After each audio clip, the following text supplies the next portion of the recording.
நீலக்கடல் அலைகள் நிரம்பத்தாலாட்டும் திருச்செந்தூர் இது திருச்செந்தூர். நீலக்கடல் அலைகள் நிரம்பத்தாலாட்டும் திருச்செந்தூர் இது திருச்செந்தூர்.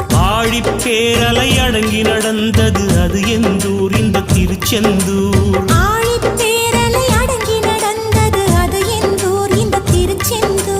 திருச்செந்தூர் இது திருச்செந்தூர். திருச்செந்தூர் இது திருச்செந்தூர். நீலக்கடல் அலைகள் நிரம்பத்தாலாட்டும் திருச்செந்தூர் இது திருச்செந்தூர்.